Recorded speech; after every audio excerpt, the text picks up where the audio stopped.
అందరూ ఎలా ఉన్నారు? బాగున్నారా? నేను బాగున్నానండి.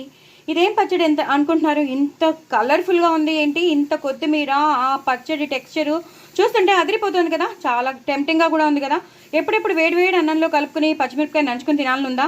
మరి ఇంకెందుకు అసలు? అయ్యో, నేను పచ్చిమిరపకాయ పెట్టడమే మర్చిపోయాను. యాక్చువల్లీ నేను ఇక్కడ పచ్చిమిరపకాయ పెడదాం అనుకున్నాను గార్నిష్ కోసం. సో పోనీలేండి, బట్ మీరు మాత్రం పచ్చిమిరపకాయ నంచుకుని వేడి వేడి అన్నంలో నెయ్యి వేసుకుని పచ్చిమిరపకాయ నంచుకుని తినండి. కొబ్బరి పచ్చడి అదిరిపోయింది.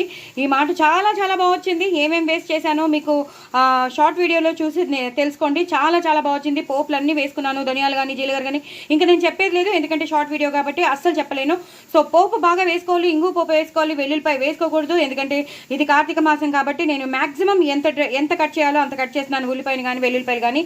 సో కొత్తిమీర ఎక్కువ వేసుకోవాలి, ఇంగు పోపు మాత్రం ఎక్కువ పెట్టుకోవాలి. అదిరిపోయింది పచ్చడి మాత్రం, చాలా చాలా బాగుంది. ఇంకో విషయం ఏమిటంటే కొంచెం ఒక 1 స్పూన్ షుగర్ వేసుకోవాలి. అలాగే నేను చింతపండుతో చేయలేదు, పూర్తిగా నిమ్మకాయ పిండి చేశాను. చాలా చాలా బాగుంది. అంతేకాకుండా కొన్ని పచ్చిమిరపకాయలు ఎక్కువ ఎండుమిరపకాయలు వేసి చేసిన పచ్చడి అండి, చాలా చాలా బాగా వచ్చింది. ఎండు కారం కూడా వేశాను. అందుకే చెప్తున్నాను, షార్ట్ వీడియో చూస్తే మీకు తెలిసిపోతుంది ఎంత బాగా వచ్చిందో.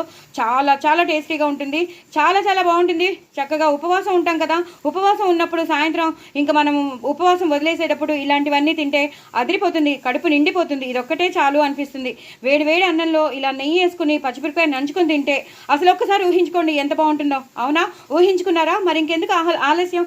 ఊహించుకున్నప్పుడు తప్పకుండా చేసుకోండి, ఎంజాయ్ చేయండి. ఇలా ఎక్కువ కొత్తిమీర వేసుకోండి, అలాగే మంచిగా పోపు వేసుకుని తినండి. ఎంత బాగుంటుందో అసలు, చాలా చాలా బాగుంటుంది. ఒకటేసారి ఇలా కోర్సుగానే ఉండాలి, మరీ పేస్ట్ అయిపోకూడదండి. ఎంత కోర్సుగా ఉంటే అంత బాగుంటుంది. సో చాలా చాలా టేస్టీ అయిన పచ్చడి మీ ముందు ఉంటుంది. తప్పకుండా చేసుకుంటారు కదా, మరి ఇంకెందుకు ఆలస్యం? చక్కగా ఏది కాంప్రమైజ్ అవ్వద్దు, నేను చేసినట్టే చేసుకోండి. నిమ్మకాయ పిండుకోండి, అదిరిపోతుంది. నిమ్మకాయ ఎప్పుడు పిండానో కూడా మీకు నేను ఆ రెసిపీలో చూపించేశాను కాబట్టి చూసుకుని చేసుకోండి. కొత్తిమీర దగ్గర, ఇంగు దగ్గర అస్సలు కాంప్రమైజే అవ్వద్దు. ఎంత ఎక్కువ వేస్తే అంత టేస్టీ. సో దీన్ని మాత్రం ఎక్కువ ఎండుమిరపకాయలతో నేను ఎలివేట్ చేశాను. సో తప్పకుండా చేసుకోండి, ఎంజాయ్ చేయండి. నా ఛానల్ మాత్రం సబ్స్క్రైబ్ చేసుకోవడం అస్సలు మర్చిపోద్దండి. ఇలా కోర్సుగానే చేసుకోండి. వేడి వేడి అన్నంలో నెయ్యి వేసుకుని పచ్చిమిరపకాయ నంచుకోవడం మాత్రం అసలు మర్చిపోద్దు. బాయ్ అండి.